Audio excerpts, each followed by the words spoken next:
स्वास्थ्य कारणों का हवाला देते हुए राष्ट्रपति महोदया के सामने जगदीप धनखड़ जी ने अपने स्वास्थ्य को प्राथमिकता देने का कारण बताते हुए अपने पद से कार्यकाल पूरा होने के 2 साल पहले ही इस्तीफा देकर पूरे देश को चौंका दिया, क्योंकि हाल ही में एक सभा के दौरान उन्होंने कहा था कि वे अगस्त 2027 में ही अपने पद से इस्तीफा देंगे।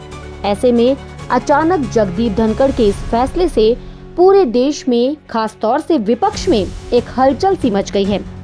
चलिए सबसे पहले आपको जगदीप धनखड़ के अब तक के सफर के बारे में बताते हैं। 18 मई 1951 को राजस्थान के झुंझुनू जिले में जन्मे जगदीप धनखड़ ने चित्तौड़गढ़ के सैनिक स्कूल से अपनी शिक्षा पूरी की।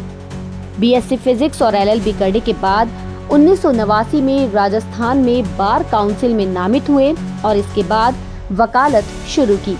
इसके बाद धनखड़ को राजस्थान हाई कोर्ट ने वरिष्ठ अधिवक्ता के रूप में नियुक्त किया। 1990 से उन्होंने सुप्रीम कोर्ट में वकालत की।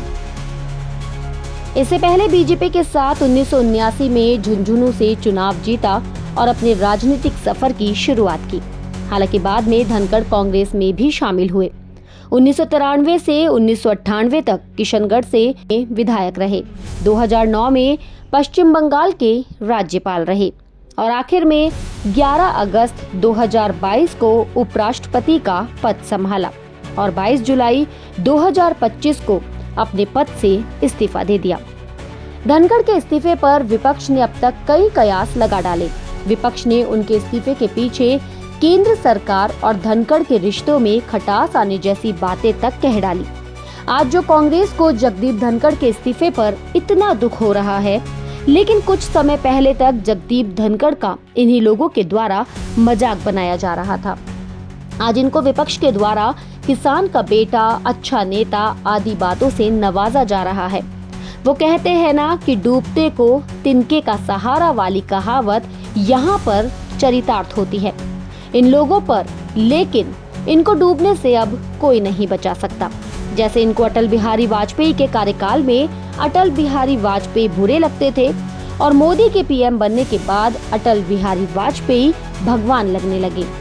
विपक्ष ने धनखड़ के स्वास्थ्य जीवन की कामना तो की है, साथ ही अचानक इस्तीफा देने के कारण उनके साथ गहरी संवेदना भी जताई है कि कहीं न कहीं सत्तारूढ़ पार्टी ने उनके साथ गलत व्यवहार किया है।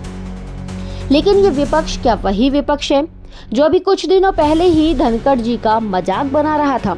उनके हाव भाव की नकल करके पूरे विपक्षी हंस रहे थे। संसद भवन में उनकी बातों को अनसुनी करके उनके साथ बुरा बर्ताव करते थे। आखिर इसे किस तरह से समझा जाए, यह आज देश की समझ से बाहर है। जगदीप धनखड़ के इस्तीफा देने का जो भी कारण रहा हो, ये उनका खुद का फैसला था और हम उनके आगामी जीवन की शुभकामनाएं देते हैं। लेकिन इस मामले पर विपक्ष का जो बर्ताव रहा है, उस पर आपका क्या कहना है? इस पर अपनी राय जरूर दीजिए और चैनल को सब्सक्राइब जरूर करिए।